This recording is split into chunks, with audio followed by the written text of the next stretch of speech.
Olá, sejam muito bem-vindos ao ReumaCast, o podcast da Sociedade Paulista de Reumatologia. Aqui, nós discutimos de forma multidisciplinar os hot topics da especialidade. Eu sou Marcelo Pinheiro, sou médico assistente da Unifesp, Escola Paulista de Medicina, e preceptor do ambulatório de osteoporose e de espondiloartrites, nessa mesma universidade. E no episódio de hoje, vamos discutir um tema de grande relevância clínica e crescente impacto nos consultórios e ambulatórios do nosso dia a dia, né? A obesidade e a interface com as doenças reumáticas. A obesidade é um dos principais desafios de saúde pública no mundo contemporâneo, com implicações diretas e indiretas sobre a saúde musculoesquelética e a resposta terapêutica e também o curso evolutivo de diversas doenças reumáticas. Então, isso está no nosso dia a dia, o manejo de pacientes que tenham obesidade e síndrome metabólica com pacientes com doenças reumáticas, autoimunes ou não autoimunes. E para essa conversa, eu tenho o prazer de receber dois convidados muito especiais com ampla experiência nesse tema, que é o Dr. Ricardo Cohen, especialista em obesidade, diabetes e cirurgia bariátrica. Ele é o presidente da Federação Internacional de Cirurgia de Obesidade e Distúrbios Metabólicos, a IFSO, e coordenador do Centro de Obesidade e Diabetes do Hospital Alemão Oswaldo Cruz, aqui em São Paulo. Tudo bem, Marcelo? Prazer estar com todos vocês aqui nesse podcast. E também temos a doutora Tharissa Petri, ela é endocrinologista do Centro de Obesidade e Diabetes do Hospital Alemão Oswaldo Cruz e trabalha no Centro de Pesquisa do Hospital Alemão Oswaldo Cruz na área de cirurgia metabólica e diabetes tipo 2. Bem-vinda, Tharissa. Olá a todos, é um prazer estar aqui com vocês falando sobre obesidade, que é uma doença muito prevalente no mundo inteiro. Nós só vemos as curvas de prevalência subirem, né, apesar de todo o arsenal terapêutico que nós temos hoje, então nós precisamos falar sobre esse assunto sim. Sem dúvida, esse assunto é pauta todos os dias, tanto na vida pessoal quanto na vida profissional de todos nós. A gente tem alguém que tem obesidade, né, tornando assim o que a Tharissa acabou de dizer, um problema de saúde pública, com mais de 50% da população classificada aí com excesso de peso, seja sobrepeso ou obesidade, tanto no Brasil quanto no mundo inteiro, né? E a gente sabe que existem diferenças aí com relação a sexo, prevalência com relação a sexo, idade, etnia, aspectos socioeconômicos e culturais. E conta aí pra gente, Tharissa, com relação a isso, o papel da obesidade, a prevalência da obesidade, frequência e incidência com relação a essas características demográficas que a gente tem no mundo inteiro. Bom, é importante dizer que a obesidade, ela atinge desde os países mais ricos até os países mais pobres, então não poupa nenhuma classe econômica, classe social.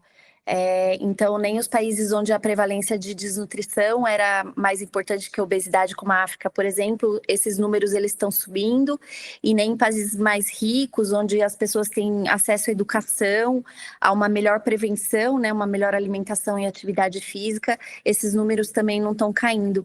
E por que isso acontece, né? Então, a gente tem uma doença, né? A gente não tem algo que tem total controle das pessoas, nem pela educação e nem pelo acesso. Ou pela falta de força de vontade. Exato. Então não é uma questão só de mudança de estilo de vida, como a gente pensou durante muitos anos, e agora esse raciocínio ele tem tentado mudar e a gente tem tentado internalizar essa mudança. Acho que o Ricardo pode falar um pouco mais sobre isso por causa da Lancet Commission. A gente pode aproveitar esse gancho, Tharissa e Marcelo, é que os números mostrados, 50% tem obesidade e sobrepeso. Mas isso, vamos colocar os sapatos do pagador e do administrador em saúde. E depois eu passo para o nível individual do médico e seu paciente sentado no consultório. O reumatologista sentado vendo o paciente portador de obesidade. Mostrar para alguém que eu tenho, em 2050, 1 bilhão de pessoas com sobrepeso, é algo que não é impagável, é intratável. Então, nós tivemos, a convite da revista Lancet, a formação de uma comissão Lancet com 56 especialistas de diversas áreas. Eu era um deles, eu representava a cirurgia com mais 2 colegas cirurgiões, e o resto eram cientistas básicos e todos clínicos, todos envolvidos na pesquisa e no tratamento da obesidade. E a gente vocês reumatologistas têm doenças que têm critérios de diagnóstico. Lúpus tem critérios maiores e menores. Artrite reumatoide e podemos passar o dia falando para vocês quais são os critérios para a definição de um diagnóstico.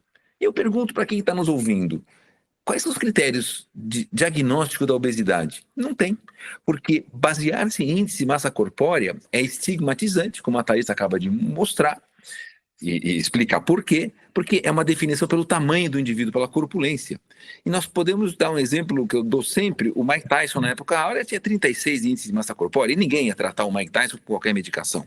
Então nós da Comissão Lesses viemos com sinais e sintomas no adulto, que são 18, relacionados diretamente com a obesidade, com as complicações da obesidade, osteoartrite, por exemplo, diretamente relacionado à obesidade, é um sintoma, é o que o paciente sente, um sinal é o que a gente percebe da doença.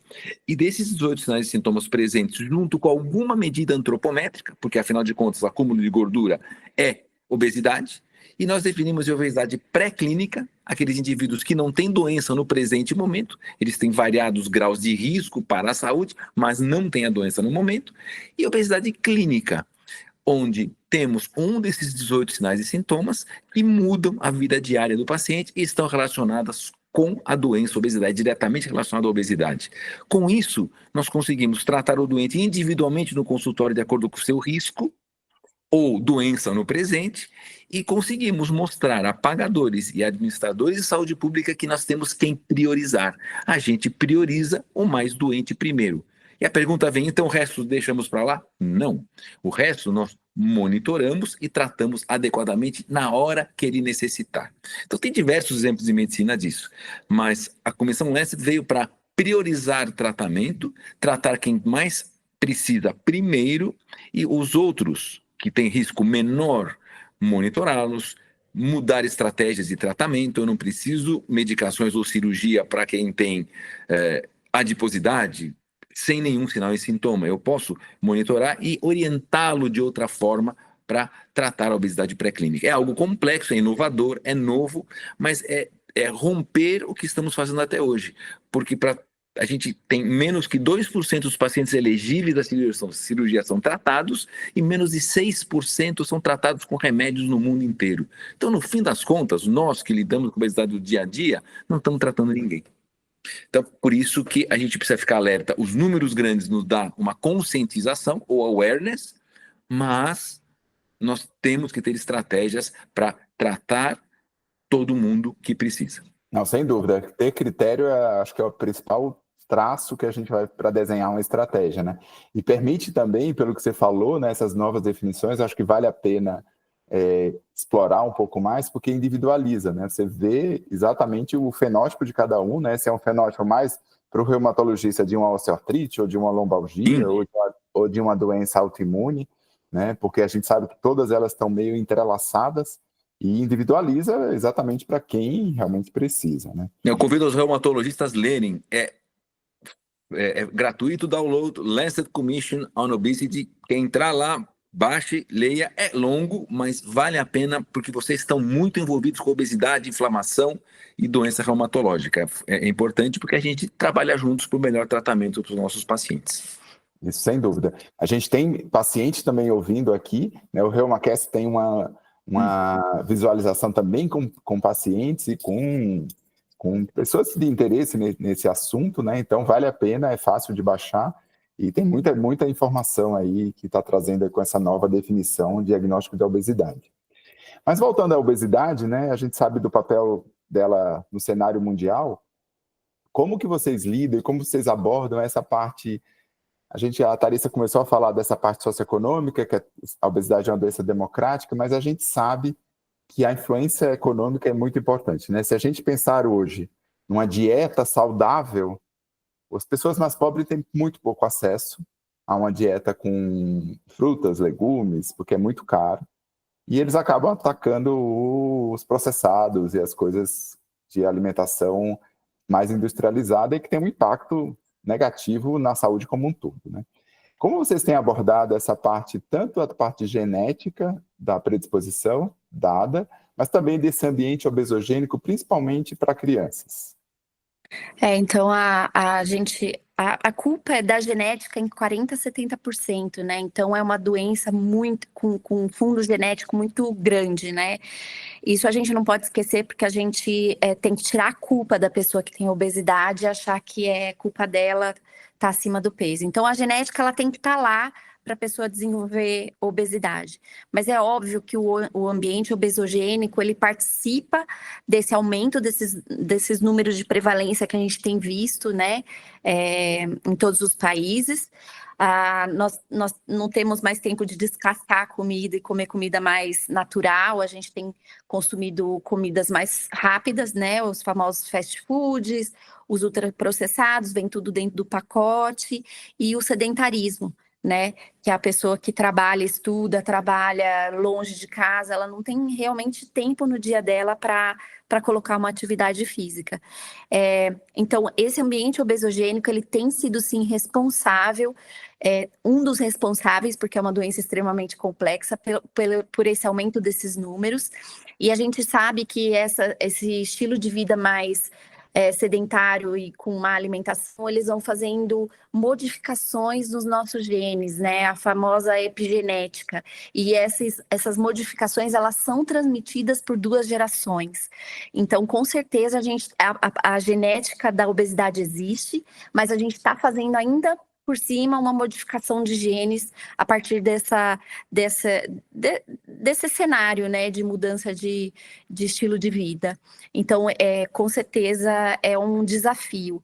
E como eu falei, né, como é que você vai lidar com isso no dia a dia se o paciente, por exemplo, não tem tempo de fazer atividade física, não tem como colocar. Então, o tratamento da obesidade ele é extremamente individualizado. Não tem como eu fazer para um paciente o que eu faço para todos. Então, a minha primeira consulta é sempre ouvir muito e agir um pouco, porque eu preciso entender qual que é a capacidade desse paciente de mudar a questão da alimentação pelo custo, a questão da atividade física pelo tempo e pelo custo, né? A gente sabe que fazer atividade física em São Paulo é caro. Então coloca um tênis e vai caminhar, é perigoso, dependendo da hora que o paciente consegue. Então, a gente tem que ouvir os obstáculos que essa pessoa tem e tentar transpor. Não é fácil, tá? Não é fácil mesmo, e muitas vezes não é nem econômico, tem outros fatores envolvidos, mas a gente sempre consegue dar um jeito de reprogramar ou de mudar as coisas que são possíveis de serem mudadas. E a aceitação da intervenção, quando essa pessoa tem obesidade clínica, então colocar uma intervenção para ajudar nessa mudança quando já tem obesidade clínica diagnosticada. Lembrar que mudança de estilo de vida é extremamente importante para prevenção, né? São importantes no tratamento, mas o tratamento mesmo da obesidade clínica é sempre com intervenção junto com essa mudança de estilo de vida. Porque, na verdade, mudança de estilo de vida é uma coisa que os 8 bilhões de habitantes da Terra deveriam fazer. Comer corretamente, adequadamente e fazer atividade física. Então, são sempre adjuvantes ao melhor tratamento disponível para o paciente. O grande problema é fazer adesão a essa mudança de estilo de vida, né? Porque muitos mudam, só que muda por um tempo curto, em curto prazo, em médio prazo, em longo prazo é sempre difícil. E eu acho que aí é a principal falha do tratamento da obesidade, que é a falência ao tratamento. E eu acho que uma mudança que aconteceu aí nos últimos anos, principalmente veiculada por vocês, mas que ainda não está na mente dos reumatologistas, é que a obesidade é uma doença crônica, é como se fosse uma artrite reumatoide. Quando você para de fazer a atividade física e a dieta corretamente, vai ganhar peso. Se a artrite reumatoide parar de tratar, vai entrar em atividade. Qualquer doença Exatamente. crônica é assim. Se o hipertenso parar de tomar remédio, ele vai voltar a ter hipertensão. Na obesidade, o grande problema é o preconceito e a estigmatização, onde a culpa é do indivíduo, quando não é. Não tem culpa, tem genética, como a Tharissa mencionou, e fatores gatilho, porque o indivíduo sem genética, por mais que ele se exponha aos gatilhos, ele não vai ter obesidade. Ou se ele tiver, é uma obesidade controlável totalmente. Então, nossa grande missão hoje é arrancar a culpa do indivíduo. Obesidade é uma doença crônica, obesidade clínica é aquela que tem manifestação clínica, num presente momento, a pré-clínica é aquele que não tem, mas a culpa não é dele. E a gente, tirando o diagnóstico do tamanho do indivíduo, da corpulência, a gente consegue mostrar para o indivíduo que, quando tratado adequadamente pela melhor estratégia, medicamentosa, cirúrgica, a combinação de ambos, ele vai ter um grande e favorável desfecho. Mas essa mudança de pensamento é fantástica para a gente, né? Porque os pacientes se sentem culpados. É exatamente isso. Eu sou um culpado. Porque se você para de qualquer coisa, você muda um pouco seu estilo de vida que você estava fazendo, você engorda. É a mesma coisa, você tem artrite reumatoide, tem diabetes, qualquer uma delas, encarar a obesidade como uma doença crônica que você vai piorar, porque todo mundo está acostumado ao efeito sanfona, você toma e depois emagrece. Então a falência do tratamento é porque você não está enfrentando essa situação como uma doença crônica, né? Eu acho que essa mudança é fundamental para todo mundo, inclusive para quem tem a doença, né? Para parar de se estigmatizar. Mas voltando às doenças reumáticas, né? A gente tem um papel importante do peso, e o peso tem dois mecanismos principais, tanto a sobrecarga mecânica, né? A obesidade mecânica, que vai levar a osteoartrite, a doenças de tendinopatias, a sobrecarga mecânica na coluna vertebral, na osteoartrite de joelhos, e a gente tem também o papel inflamatório das vias metabólicas, né, que seria a obesidade inflamatória, gerando aí síndrome metabólica, resistência periférica à insulina. Então, o reumatologista vai lidar com esses dois polos principais, né, que a gente chama de imunometabologia, que está tudo muito relacionado. Então, a gente começando por isso, nessas vias metabólicas, se a gente pensar em todas essas vias incretinas, tanto do intestino quanto das vias que nós lidamos muito, né, com via de interleucinas, com vias de fatores de necrose tumoral, com essas incretinas todas, como que vocês têm abordado os pacientes que têm obesidade, que chegam ao consultório de vocês, endócrino, cirurgião bariátrico, e têm doença reumática? Né, quando eles têm indicação só de tratamento clínico ou de tratamento cirúrgico? Como vocês têm lidado no ambiente inflamatório junto?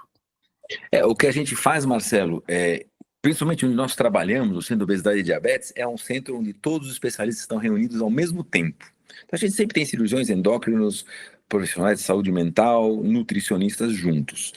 A primeira abordagem desses pacientes é tratamento clínico medicamentoso hoje, porque as medicações são muito poderosas.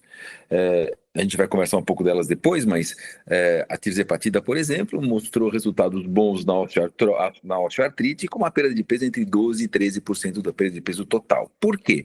Porque quando a gente controla a obesidade através de mecanismos fisiológicos que a cirurgia traz, incretinas, aumento de secreção de ácidos biliares secundários, mudança da microbiota intestinal para uma desfavorável para uma favorável, e uma série de outras alterações hormonais não dependentes de GLP-1, a gente tem um efeito imediato anti-inflamatório. Então a cirurgia faz isso, medicações fazem isso. Quando a gente indica o tratamento cirúrgico, quando esses pacientes não têm uma resposta ótima ao melhor tratamento clínico disponível, porque se alguém escuta isso fora de São Paulo, por exemplo, onde o acesso às novas drogas seja mais difícil, as outras medicações podem não ser tão poderosas, mas elas podem funcionar em alguns pacientes. Então, o tratamento disponível para a obesidade é um tratamento inicialmente anti-inflamatório. E a cirurgia tem a vantagem que os mecanismos estão dentro do paciente. Mudando a anatomia do tubo digestivo, a gente consegue promover essas alterações fisiológicas. Mas no ambiente ideal primeiro, tratamento farmacológico com a menor medicação disponível, mais orientação de estilo de vida, e se não tivermos uma resposta ótima ao tratamento, o tratamento cirúrgico está indicado. E mais, tem uma boa porcentagem de pacientes que vai se beneficiar de ambas estratégias. Então, o nosso raciocínio hoje é um raciocínio do oncologista. O oncologista tem todas as armas disponíveis, ele tem cirurgia oncológica, ele tem rádio, imuno, quimioterapia, qualquer coisa que ele tenha disponível, e ele individualiza a terapia para cada paciente. Então, hoje é a era da customização da medicina, a medicina de precisão. É o que a gente faz. Remédio, cirurgia e combinação das estratégias no paciente que mais precisa disso. Mas a ação antes da perda de peso é muito interessante, porque diminui PCR, proteína reativa, diminui todos os fatores inflamatórios. Óbvio que nós não fazemos isso em dia a dia de consultório, mas em nossas pesquisas a gente mostra a diminuição de inflamação, tanto com o tratamento medicamentoso quanto com o tratamento cirúrgico, que é uma coisa muito importante para o reumatologista e para o paciente portador de doença reumatológica. Sim, porque ele já tem um ambiente pró-inflamatório pela própria doença. Exato, ele vive inflamado. Ganha peso, aumenta esse potencial inflamatório. E a gente sabe que todos os pacientes com doenças reumáticas que têm obesidade superajuntada, né, junto desse ambiente pró-inflamatório, quando eles ganham peso, é igual a piorar da atividade de doença, é igual a gente precisar ajustar a medicação, aumentar o número de medicações associadas ou aumentar a dose e diminuir a chance de remissão da doença. Então, o paciente que às vezes estava bem, ganhou peso, perde aquela remissão e piora a qualidade de vida e todos os desfechos negativos, né? Então, quando o reumatologista, né, o médico pede para o paciente emagrecer, não é só por uma questão estética, né? É por uma questão de saúde mesmo, né? Vai aumentar todos esses marcadores de inflamação. E eu acho que a gente estava falando muito de estilo de vida na outra parte, né? E o tratamento da obesidade não é só estilo de vida, como o Ricardo colocou, né? Só estilo de vida você consegue, eu acho que no estágio pré-clínico. Exato. Né, que é o da população geral, porque depois que a doença está instalada, para a gente não se sentir culpado, né, e eu comecei a estudar essas vias metabólicas junto com as vias inflamatórias faz muito tempo, porque eu encaminhava os meus pacientes para o endócrino e eu tinha uma falência ao tratamento, porque a gente não tinha medicações que a gente tem hoje, e porque o endocrinologista muitas vezes colocava mais culpa no paciente. Você tem que fechar a boca, você tem que fazer atividade física, e não é tão fácil, né? Essa equação não é tão simples, né? Então, eu acho que tirar a culpa e entender que é uma doença crônica que precisa de acompanhamento por muito tempo é uma mudança de paradigma fenomenal. Querem falar mais alguma coisa? Eu acho que é essencial essa mudança, e eu acho que uma coisa muito importante que as novas medicações trouxeram é justamente essa mudança de paradigma. Quando as medicações elas realmente passaram a funcionar, e eu realmente falo que eu nem lembro que ia ser endocrinologista antes dessas novas medicações, porque finalmente uma medicação é efetiva e coloca a obesidade sob controle, né? Sob remissão. Exato. Porque veja como o Marcelo coloca como reumatologista, eles têm remissão das doenças. Marcelo, nossa Lancet Commission, a gente teve um reumatologista do King's College nos mostrando, porque imagina, tudo ou cirurgiões bariátricos ou pesquisadores básicos ou clínicos que lidam com obesidade só. Então a gente aprendeu critérios maiores e menores com lúpus, com artrite reumatoide. E por que a obesidade não merece isso? Vocês colocam a doença em remissão com o tratamento. O psiquiatra coloca a depressão em remissão. Então a gente pode colocar a obesidade em remissão e ajudar muito o portador de doença reumatológica, que é um um inflamado crônico, como você bem disse. Com a adição da obesidade e do que vem junto com ela, o cenário inflamatório é muito ruim para a doença reumatológica dele. Então, a Tharissa está feliz porque as medicações funcionam, nós estamos felizes porque os doentes cirúrgicos também respondem muito bem, e agora a gente tem uma arma para juntar os dois, se o paciente tem doenças extremas de obesidade clínica muito grave. É um momento bom de viver para tratar a obesidade. E eu acho que esses estudos mostrando que as medicações funcionam e comparando com pessoas que estão sem medicação, então o placebo, né? E mostrando que essas pessoas não perdem peso suficiente ou não perdem peso nem perto dos pacientes que realmente estão tomando medicação, finalmente a gente pôde ver que a medicação é necessária para tratar a doença e que é uma doença de verdade. Então eu acho que teve esse papel transformador, né? Eu acho que é algo que a gente vai internalizar por muitos anos, porque algumas pessoas ainda não estão convencidas, e nós fazemos esse trabalho todo dia no consultório, e eu falo para os meus pacientes que eles têm até a responsabilidade de ajudar pessoas próximas que também sofrem com a doença obesidade e fazerem elas entenderem que é uma doença e não é culpa delas. Então, acho que as medicações também trouxeram essa mudança de paradigma, né? Porque a gente vê que no estudo clínico, essas pessoas que tomam placebo têm toda a ajuda necessária. Tem nutricionista, tem educador físico, tem o enfermeiro ligando em casa perguntando se está aderindo à mudança de estilo de vida, e essas pessoas não perdem peso. Então, existe algo a mais, existe uma doença. E é o clássico do nosso consultório, né? Doutor, não como tanto assim. Mas é verdade. Tanto assim. E eu sempre falo, acreditem nos pacientes. Acredito. Não é assim, eu também não mereço meu peso, eu sempre brinco. Não mereço meu peso, eu como todo certinho e é difícil perder peso.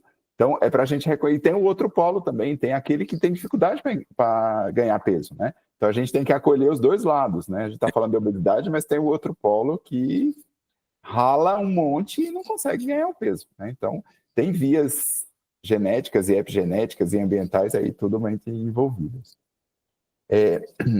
Existem algumas evidências em doenças reumáticas mostrando que quando o paciente perde peso, ele diminui a incidência de várias doenças, seja com tratamento medicamentoso, quanto com cirurgia bariátrica. O mais forte que a gente tem é com cirurgia bariátrica, né, mostrando uma coorte da Escandinávia, da Suécia, mostrando uma redução da chance de desenvolvimento de psoríase e também de artrite psoriásica em 25 anos de segmento de pacientes que fizeram cirurgia bariátrica, independente da técnica, né? E a gente tem na artrite reumatoide a mesma evidência, né, mostrando esse papel aí benéfico da perda de peso. E alguns estudos epidemiológicos também mostrando que quando você aumenta o IMC, você aumenta a chance de todas essas doenças reumáticas de uma maneira geral. As clássicas da sobrecarga mecânica, mas também as inflamatórias. Mas a gente tem, agora eu queria fazer uma pergunta para o Ricardo, a gente tem umas evidências do contrário, que é depois da cirurgia bariátrica, o paciente piorar. Então, é clássico também essa história que a gente atende nos consultórios. Doutor, eu era gordinho, pediram para eu emagrecer, eu fiz a cirurgia bariátrica, eu morria de dores nos joelhos, na coluna, só que depois da cirurgia, as dores até aumentaram. Então, tem o aspecto negativo também. E uma delas são as espondiloartrites, né, surgindo depois por mudança dessas vias das alças promovidas pelas cirurgias, mas também porque eles perdem muita massa muscular quando eles não estão bem em acompanhamento e eles fazem uma sarcopenia que acaba sobrecarregando aqueles pontos de tendão, né, as ênteses, por falta do músculo, por falta da estrutura. Então, a gente pode ter esse efeito negativo. Fala aí um pouco para a gente sobre esse aspecto dessas alças cirúrgicas, quais as cirurgias que impactam negativamente, e depois um pouco sobre a sarcopenia. Perfeito. As grandes modificações fisiológicas depois de um bypass gástrico, por exemplo, ou outras cirurgias que desviam muito o intestino, é uma mudança radical de microbiota intestinal que não tem uma relação de causa e efeito comprovada ainda, mas tem uma relação. O Marcelo é autor do único trabalho que mostra que bypass ou switch duodenal, que é uma operação muito pouco feita, onde há muito desvio do intestino, promovendo má absorção. Má absorção não é um mecanismo de ação de cirurgia, e sim uma complicação. Elas sim pioram a espondilite desses indivíduos, principalmente aqueles que são portadores do HLA-B27. Então, não é que, na verdade, o emagrecimento levou a isso ou a cirurgia bariátrica levou. É uma concepção técnica não adequada que acorda através de provavelmente mudança de microbiota e traz os sintomas ao paciente. É um lado negativo. A outra coisa que nós estamos estudando com vontade, inclusive os medicamentos também estão atrás disso, é que quando existe uma perda ponderal importante, será que essa perda de massa magra é adaptativa? O indivíduo tinha um IMC grande, ele perde peso, ele perde massa gorda e perde massa magra. Então, existe um limbo, isso tem um grande investimento em estudos para a gente entender se essa perda de massa magra é patológica ou não. Porém, em alguns pacientes, a gente vê nitidamente a perda de massa magra e as entesopatias. Existe um subgrupo de pacientes que a gente enxerga, e é a minoria. É a minoria. Mesmo com as novas medicações, como a tirzepatida, que promove de 20% a 25% de perda de peso total, a gente vê alguns pacientes nos estudos que têm queixas maiores, e eu te digo em estudos clínicos é de 15% a 18%, em cirurgia bariátrica, no estudo que você mencionou, o SOS, que é o estudo do banco de dados suecos, do Swedish Obesity Subject, mostra que em cirurgia, a longo prazo, é ao redor de 18%. Portanto, é uma estatística semelhante com as medicações. E isso se dá por perda de massa magra nesse grupo menor de pacientes. A maioria parece ser adaptativa. O indivíduo perde o peso, porém, a perda de massa magra é adaptativa. Nós estamos estudando isso agora com o DEXA, para a gente entender exatamente, e nós vamos também começar um trial com uma medicação endovenosa ainda em fase 2, de preservação de massa magra, seja com remédio, seja com cirurgia. Talvez tenha novidades daqui a 2 anos, mas hoje a gente tem esse subgrupo de pacientes que deve ser orientado a alimentação adequada e atividade física de resistência para a preservação de massa magra. Sim, é um problema, porém não é a maioria dos pacientes. E quando a gente orienta muito bem os pacientes, esses 18%, 15% tornam-se 2%, 3%.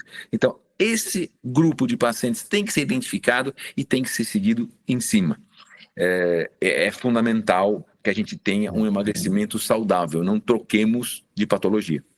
Porque quando perde muita massa magra, vai dar sobrecarga em cima das ênteses, né? Vai causar mais entesopatias. Sim. Mas uma coisa que eu vejo, isso é prática clínica, a gente não tem muita evidência sobre isso, mas o meu dia a dia de consultório eu vejo muito pós-bariátricos também que chegam com osteoporose ou com essas dores pelo corpo, ou com um quadro inflamatório, mas eu vejo que muitos deles têm alterações anatômicas que a gente precisa prestar atenção aqui para os reumatologistas.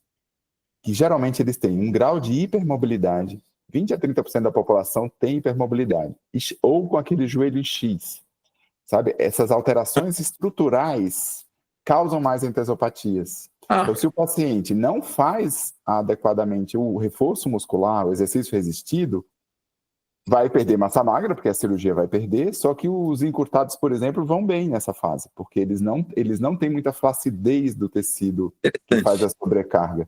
Então, os que têm, a gente tem que prestar atenção nisso nos hipermóveis, porque os obesos também têm hipermobilidade, né? Muitos têm hipermobilidade, e isso acaba dando sobrecarga também na sacroiliaca e na coluna. E eles têm que fazer, esses têm que caprichar ainda mais na reabilitação. Na reabilitação, no exercício. Porque é muito comum, Ricardo e Tharissa, os pacientes que são hipermóveis não ganham. Então, aquele paciente que desiste de fazer exercício, que ele vai fazer a musculação e nunca hipertrofia. É aquele paciente que vai ou faz lesão, começa a fazer a musculação, piorei tudo. Eles são geralmente hipermóveis ou encurtados. Mas os hipermóveis é o problema maior. Então, todo mundo tem que ficar atento. Não é que ele desiste porque ele desiste. Tem também esse que desiste porque não gosta. Mas tem uns que realmente fazem mais lesão porque eles são muito frouxos, tem muita frouxidão ligamentar. Então, a gente tem que ficar atento. E outra curiosidade do HLA-B27, que é um gene ancestral, os reumatologistas sabem, mas só para o Ricardo e para a Tharissa, e também para os nossos ouvintes, ele é um gene ancestral que determina a sua microbiota desde que a gente nasce. E até hoje, em espondilite, espondilite tem um pouco de inflamação do colo, né? 70%, 80% tem uma colite microscópica. Se tentou já dar probióticos, modificar microbiota, e não funciona. Porque o B27, ele determina a sua microbiota desde uma fase muito anterior, né? Então, talvez a gente não consiga em quem seja. E quando a gente faz mudanças dessas microbiotas, você tem o gatilho aí. Por isso que o desvio amplo do intestino, que não é recomendado para ninguém, é mais um gatilho para modificação da microbiota pré-determinada anteriormente. Por isso que no seu paper tem 90% de HLA-B27, 88% de HLA. A gente tem que prestar muita atenção nisso mesmo. E nós temos pregado isso por aí para os nossos amigos cirurgiões bariátricos. E isso é legal porque aqui, se um paciente com espondilite for B27 positivo, o filho é obeso e é B27 positivo, qual a técnica você vai escolher? E o Ricardo já disse aí, técnica com alça mais curta, não, evitar alças mais longas, né? Exato. Então essa já é uma dica para a gente responder no consultório. Conversa tá boa, né? Boa. E agora eu acho que a gente vai a gente falou diagnóstico, epidemiologia, interação com as doenças reumáticas, agora eu acho que a gente tem que chegar no tratamento, né? E aí o tratamento, o estilo de vida, a gente já falou bastante, né? Que todo mundo sabe, mas a falha, só essa estratégia é muito frequente, né? Então o paciente desiste, né? Ai, doutor, só porque eu saí um dia da dieta, já engordei 1 quilo, eu sou um desses pacientes. Então, a gente tem que partir aí, né, Tharissa, para esse tratamento medicamentoso, né? A gente falou de incretinas, o que a gente tem aí de eficácia e segurança com essas novas estratégias de tratamento? Bom, nós temos hoje desde os tratamentos mais antigos, né? Então a gente tem como a gente definir qual é o fenótipo do paciente, né? Então, por isso que eu falo que na primeira consulta eu ouço muito. Inclusive, eu não sou nutricionista, eu tenho nutricionistas trabalhando comigo e eu não invado a área delas, elas são muito necessárias para mim, né, para o sucesso do tratamento, mas eu pergunto bastante na primeira consulta sobre hábito alimentar, porque é importante a gente entender se esse nosso paciente ele tem uma fome mais emocional, né, que é aquele gatilho, a pessoa não está com fome, mas ela tem mais vontade de comer. Então, geralmente isso acontece mais no final do dia, no momento quando ela chega em casa, que é o momento de relaxamento, ela começa a ter aquele gatilho para beliscar. Né, isso é mais uma fome emocional. A gente tem a questão da fome, né? Então, aquela pessoa que tem fome o dia todo, aquela pessoa que ela come, ela tem saciedade, mas logo depois já está com fome de novo, por exemplo, né? E a gente tem também pessoas que têm um metabolismo mais baixo, né? Isso acontece. Infelizmente, a gente não tem nenhuma medicação que comprovadamente aumenta o metabolismo, né? Então, essa coisa do termogênico, do pré-treino, dá mais efeito colateral do que efeito terapêutico mesmo. Então, a gente precisa ajudar de alguma forma que para esse paciente vai provavelmente dar mais certo, né? A gente aumenta a chance da gente conseguir escolher a melhor medicação para ele. Então, a gente, como eu falei, tem as medicações antigas, como a sibutramina, por exemplo. O Brasil é o único país que manteve a sibutramina. Ela é uma medicação que aumenta noradrenalina, então vem com mais efeito colateral, né? A gente não pode dar para todo mundo quem tem risco cardiovascular, e por isso ela foi proibida em outros países.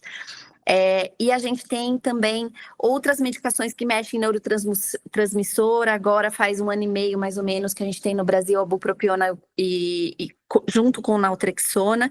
A gente não pode esquecer, né? Não são só as canetinhas, as incretinas, as medicações novas, mas a bupropiona com naltrexona, ela age justamente nessa fome emocional. Então, aquela pessoa que tem mais gatilho, né, para comer nos momentos de ansiedade. É uma medicação extremamente interessante para quem tem muita avidez por doce, tá? Então, ajuda bastante. E quem tem avidez por álcool, né? A gente não pode esquecer que o álcool ele é mais calórico que o carboidrato, ele ganha do doce. Então, o paciente que tem avidez por álcool, também a gente consegue ajudar com esse tipo de medicação. E as famosas canetinhas, né? Eu falo das outras porque a gente não pode esquecer que quanto mais opção terapêutica, maior a chance da gente realmente conseguir vencer essa doença que é tão complexa. Mas as canetinhas, elas são as mais famosas, porque elas são bastante efetivas. Pela primeira vez, nós temos medicações que não agem em neurotransmissor. Isso dá uma liberdade de tratamento para pacientes que, por exemplo, fazem tratamentos psiquiátricos. Finalmente, a gente não interfere, e a gente sabe que existe muita comorbidade, né, de doenças psiquiátricas e obesidade, né?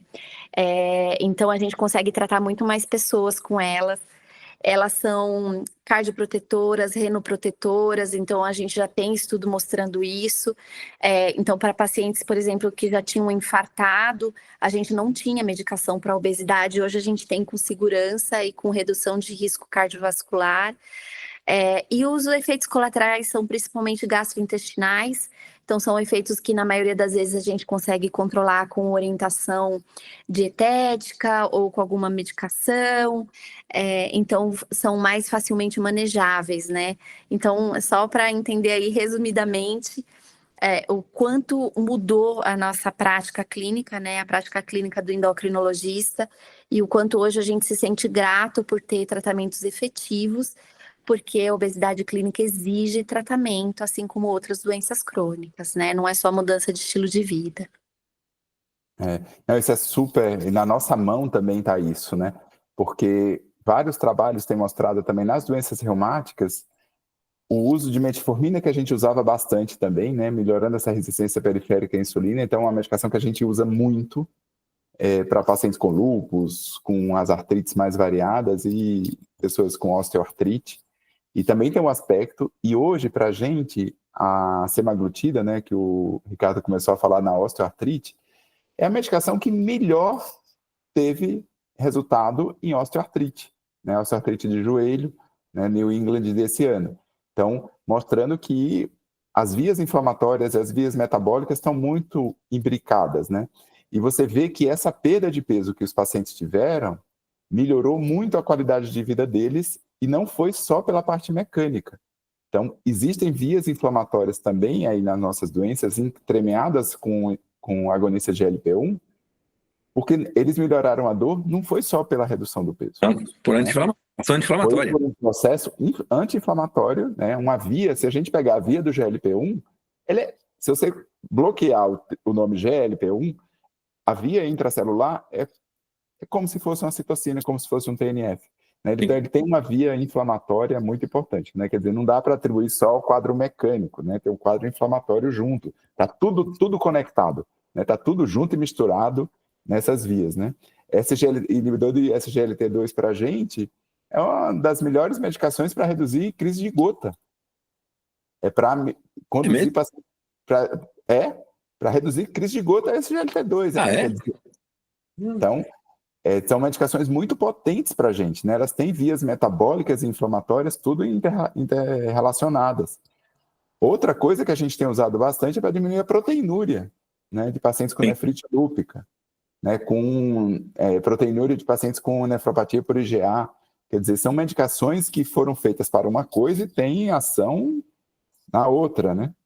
Então, essas medicações estão no arsenal clínico de todos nós, reumatologistas, endocrinologistas, clínicos, cirurgiões, todo mundo, para diminuir o impacto da obesidade nesse planeta, né? Porque realmente Mas Marcelo, nós temos pensar, vou puxar a sardinha para a cirurgia? Tem. Como qualquer intervenção em medicina e doença crônica, tem não respondedores. Sim. Tem pacientes que não toleram a medicação por efeito colateral.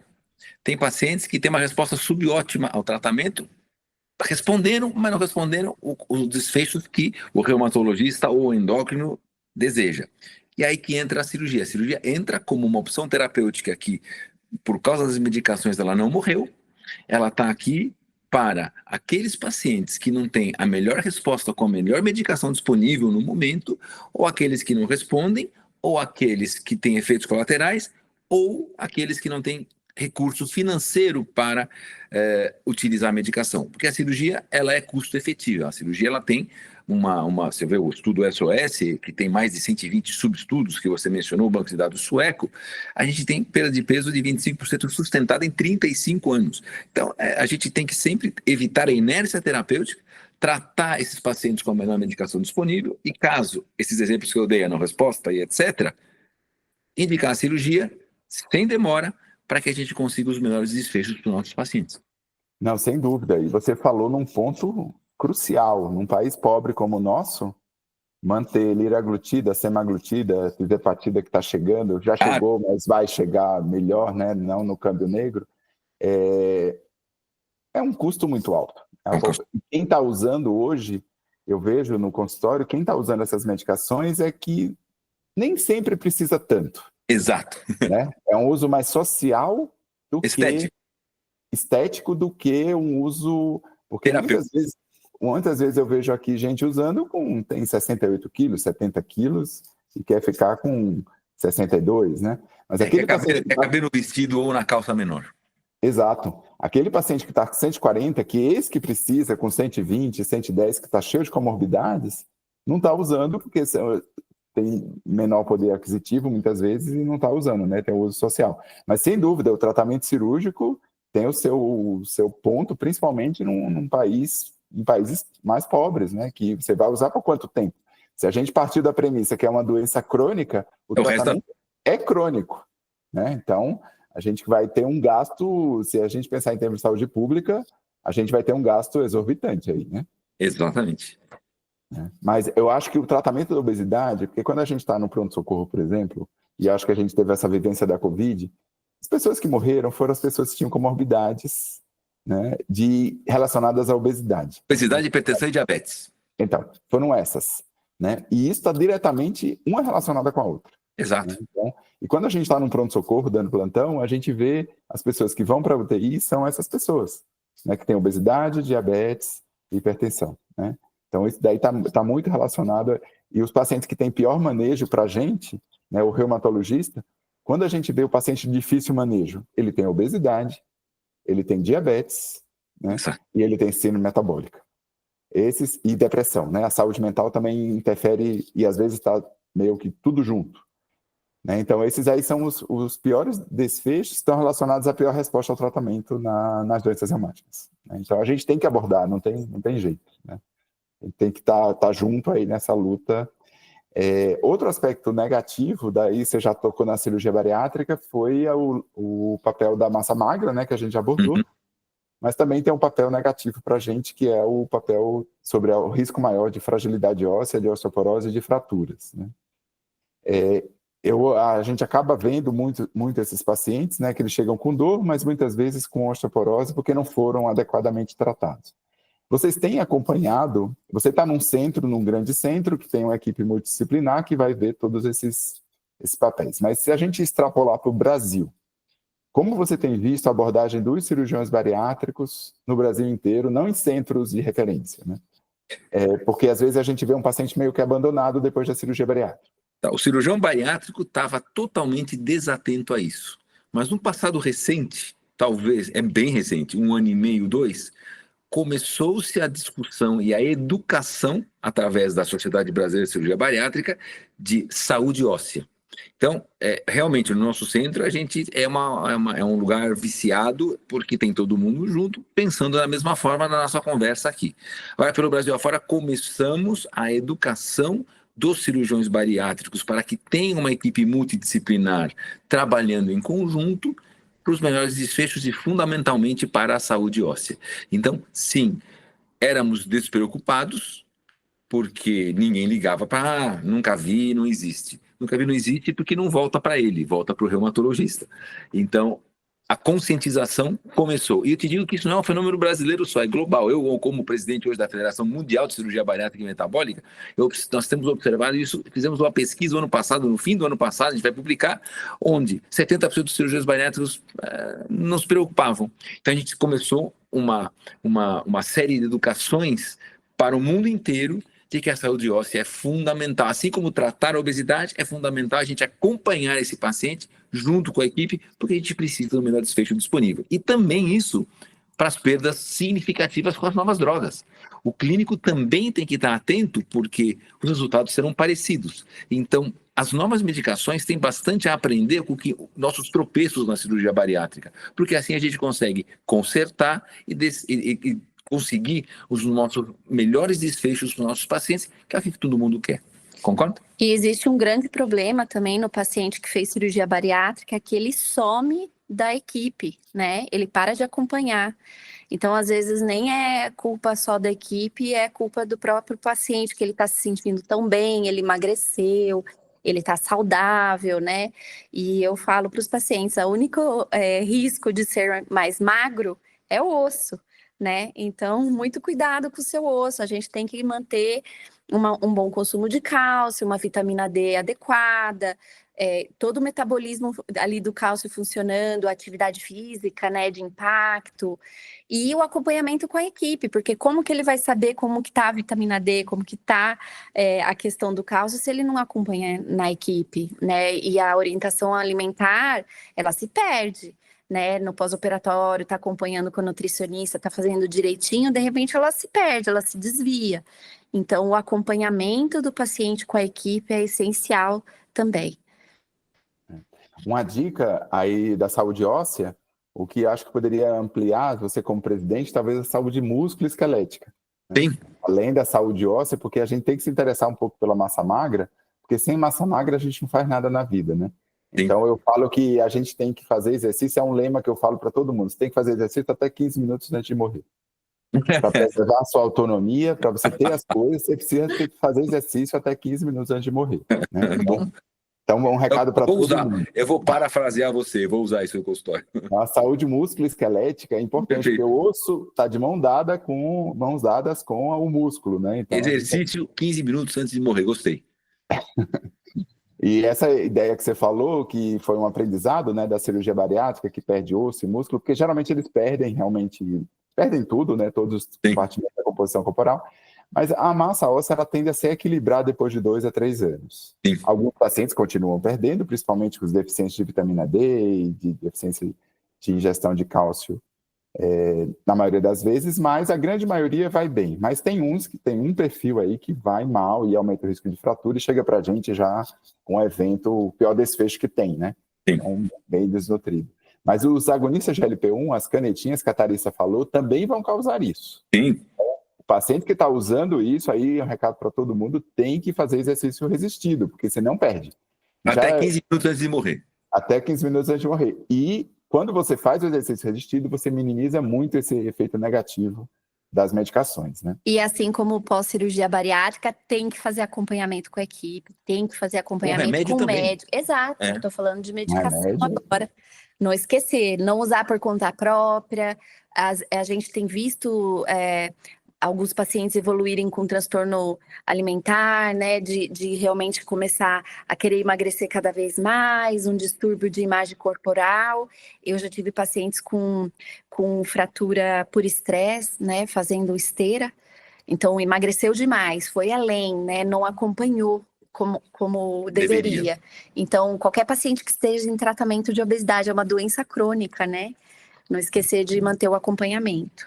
E muitas vezes os bariátricos também às vezes mudam, né? Ficam com vigorexia, geram anorexia, então eles mudam trocam a compulsão, né? Então identificar esse traço compulsivo é super importante, porque foi só uma troca de compulsão, né? Agora, o importante, o que eu acho interessante de todas essas medicações aí é que o distúrbio da compulsão é minimizado, né? Então, seja por álcool, seja por doce, seja por comida de uma maneira geral. E para um recado aqui para os reumatologistas, a Tharissa falou sobre esse perfil, né, identificar isso, perguntar como o paciente come, qual é o traço compulsivo dos fenótipos do beliscador, daquele que precisa ter o estômago cheio, está extremamente... Aquele que não tem saciedade, ou aquele que tem saciedade, mas quer mais, o cérebro faminto, o intestino faminto, é fundamental, mesmo no pós-operatório de cirurgia bariátrica. A gente precisa disso.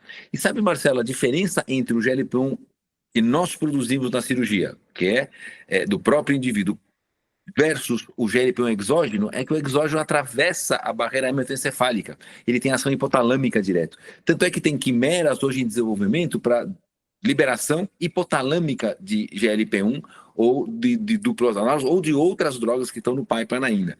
Então, a gente precisa ter isso na cabeça e usar essas medicações da melhor forma possível.